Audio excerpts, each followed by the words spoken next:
Bonjour à toutes et à tous.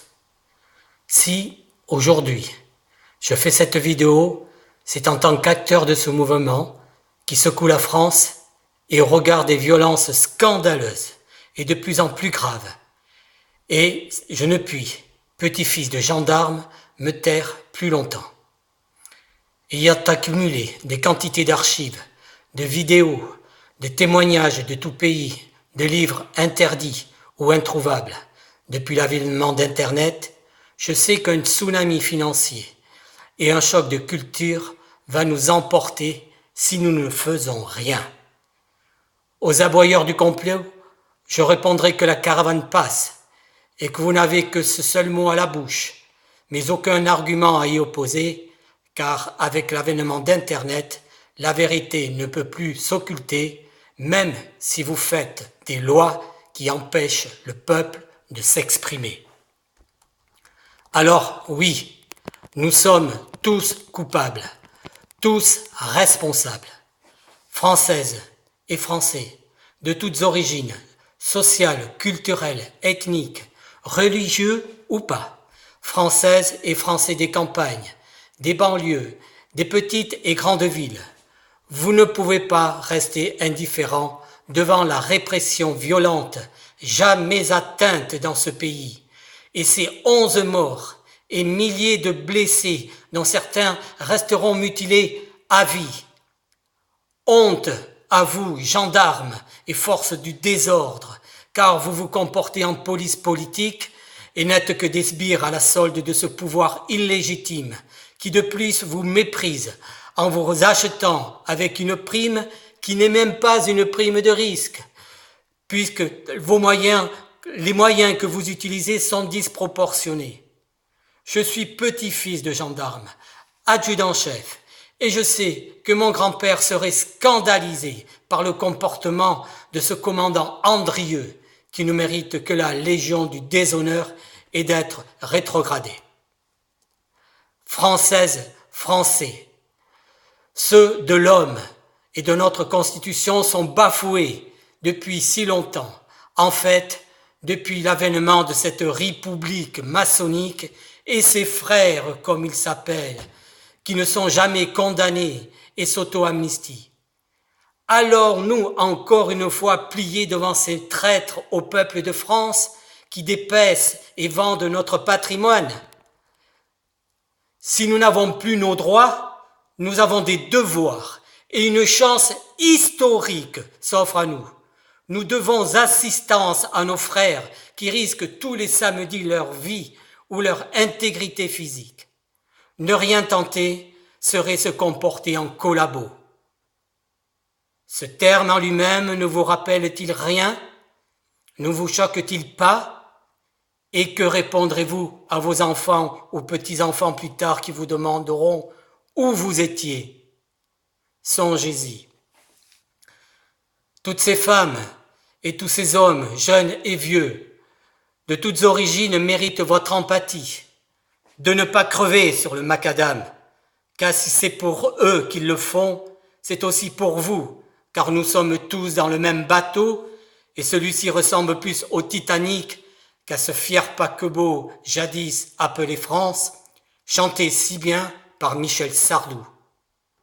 Déjà, à cette époque, il vendait notre patrimoine. Nous sommes tous trompés, et ce depuis trop longtemps, en laissant à ces politiciens corrompus le pouvoir qui nous appartient, car c'est nous qui devons décider des lois pour notre bien. Nous sommes le peuple, nous sommes des millions, et nous sommes le pouvoir.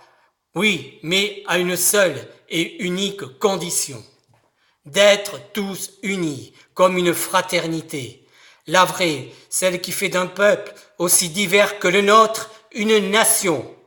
Oui, nous devons tous, pour nous-mêmes, mais aussi pour nos enfants et petits-enfants, descendre dans les rues partout en France et particulièrement à Paris, car c'est par millions que notre capitale doit être assiégée afin de montrer à ce pouvoir que c'est la majorité du peuple qui veut se réapproprier ses droits et la gestion de ce magnifique pays.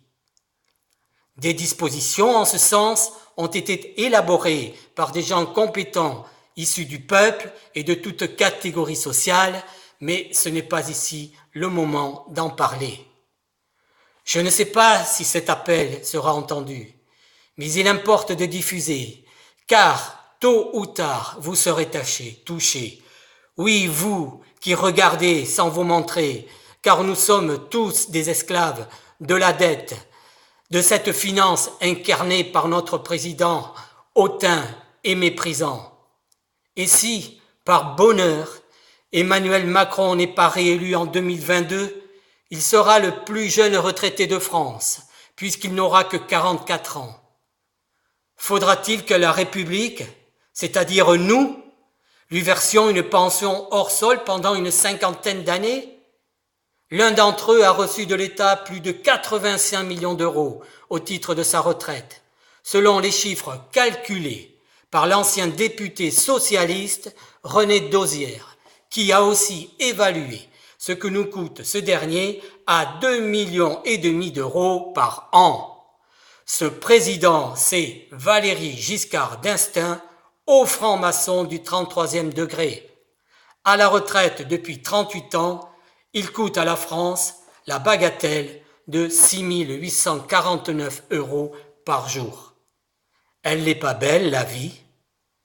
Et que dire de tous ces parlementaires nationaux ou européens qui touchent des salaires et des indemnités, des retraites dont vous n'avez même pas idée et qui sont ponctionnés sur le fruit de notre travail, de votre travail, par les impôts et taxes, et qui nous coûtent des fortunes et font des lois liberticides pour nous asservir toujours plus. Le général de Gaulle, auquel ces 4 derniers présidents se réfèrent sans sourciller, avait, lui, décidé de refuser de bénéficier de ce privilège. Mais, malheureusement pour nous, c'est lui aussi qui a réintroduit la haute franc-maçonnerie, ces intouchables, dès son accession au pouvoir et pour notre plus grand malheur. Vous tous qui ne participez pas encore, regardez ces vidéos insupportables qui montrent le déchaînement scandaleux de ces forces de police qui s'apparentent plus à des milices ou à des mercenaires venus d'où? De l'Eurogène Ford peut-être? Venez nous rejoindre nombreux, par centaines, par milliers, par millions. Oui, nous le pouvons. Yes, we can. Nous sommes bien plus nombreux qu'eux. Nous sommes le pouvoir. Et comme l'a si bien chanté Bernard Lavilliers, qu'est-ce qu'on attend pour les virer? Enfin, et pour terminer, je demande aux gens raisonnables, car il y en a parmi les forces de l'ordre, ainsi qu'aux forces armées, de ne pas intervenir et de retrouver la dignité de l'être humain en face de ses frères qui demandent assistance et qui sont confrontés à une répression violente jamais atteinte, donnant de ce pays une image indigne aux yeux du monde, une image de dictature. Combien de temps encore allez-vous soutenir ce pouvoir illégitime aux abois? En votre âme et conscience, et s'il vous reste encore un peu d'honneur, et quel que soit votre grade, décidez, le peuple tout entier vous en sera gré. Merci de m'avoir écouté, mes amis et frères de lutte, partagez, s'il vous plaît.